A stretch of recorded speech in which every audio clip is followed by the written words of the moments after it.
Regardons Seth Dillon battre Dave Smith.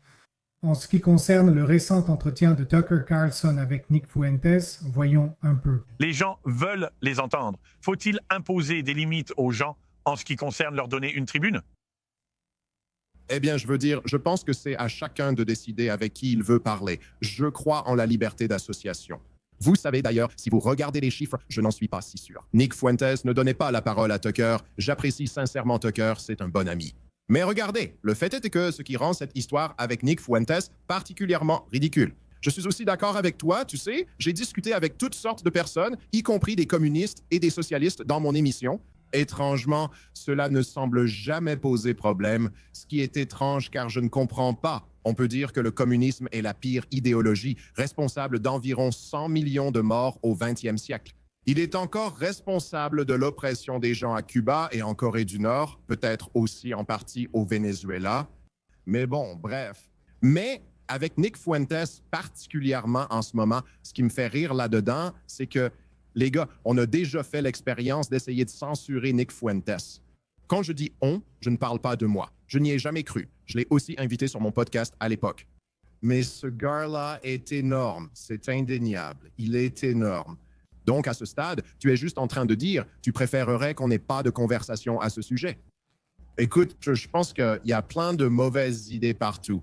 Je préfère toujours m'asseoir et avoir une conversation plutôt que de réduire les gens au silence ou d'essayer de les écraser.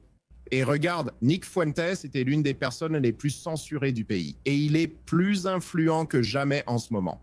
Donc, clairement, ça n'a pas marché. Et maintenant, nous avons des conversations. Ouais. Oui, et Seth, si on le fait ensemble, tu as parlé de Charlie Kirk. Je voulais te demander spécifiquement ce que Candace Owens a fait autour du meurtre de Charlie Kirk. Beaucoup de gens pensent qu'elle alimente délibérément des théories du complot complètement folles liant Israël au meurtre, et ainsi de suite. Je sais que tu as été mêlé à ces histoires.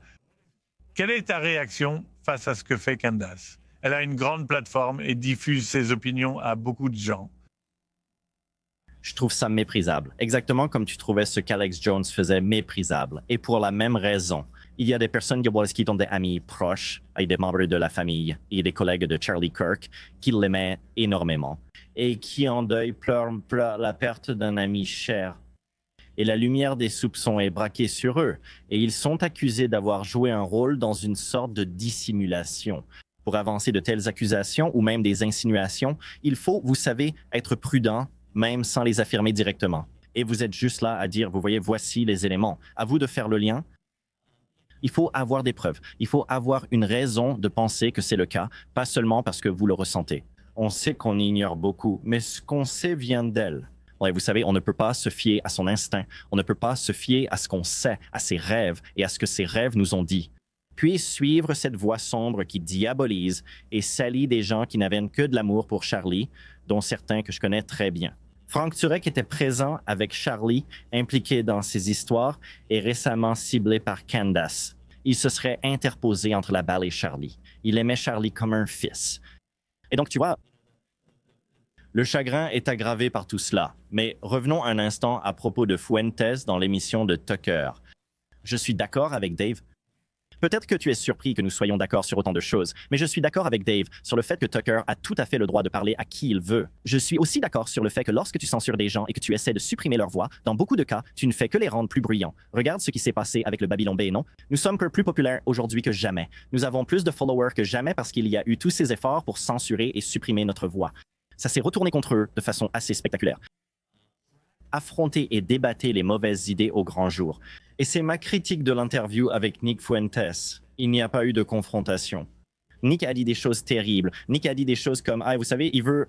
Quand nous prendrons le pouvoir, tous ces athées, ces hérétiques et ces juifs perfides méritent la peine de mort. Ils doivent être exécutés. » Vous savez, il a glorifié Hitler et a dit qu'il était vraiment cool, vraiment sacrément cool en fait. Vous savez, lors de son échange avec Tucker, il a exprimé son admiration pour Staline, responsable de dizaines de millions de morts.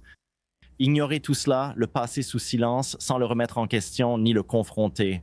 Tucker était excellent, surtout face à des démocrates ou des gauchistes avec qui il était en désaccord.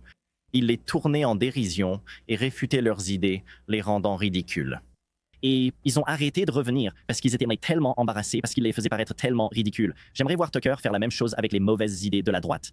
Pourquoi ne le fait-il pas? La seule conclusion raisonnable que l'on puisse tirer du fait de ne pas contredire Nick de manière plus approfondie, c'est qu'il n'est pas en désaccord avec lui.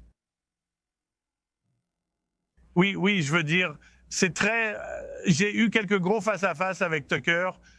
Et vous savez, il vient normalement vers vous comme un feu d'artifice. Et ce qui était remarquable avec l'entretien avec Fuentes, c'est qu'il avait un ton très différent avec lui.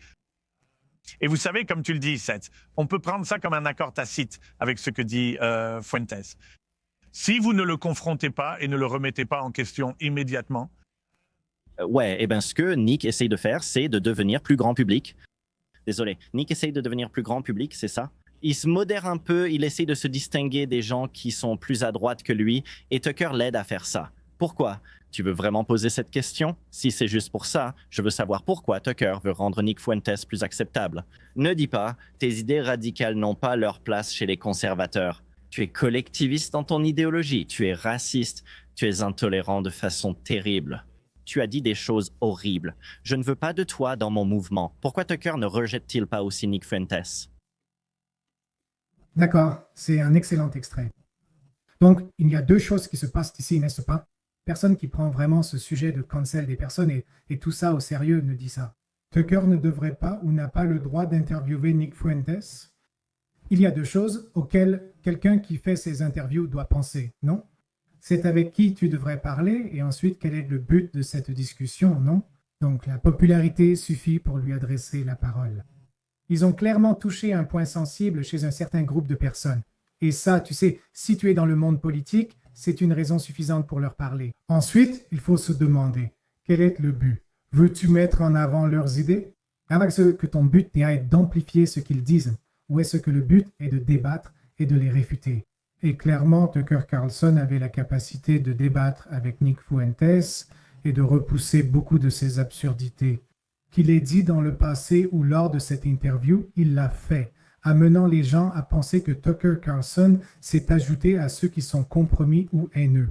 Donc je pense que c'est le point principal que Seth Dillon a soulevé, et c'est un point fantastique avec lequel la plupart des gens raisonnables peuvent être d'accord. C'est tout pour le moment. Je m'appelle Matan Pazano, je suis un capital risqueur qui investit dans des entreprises de logiciels en phase de démarrage.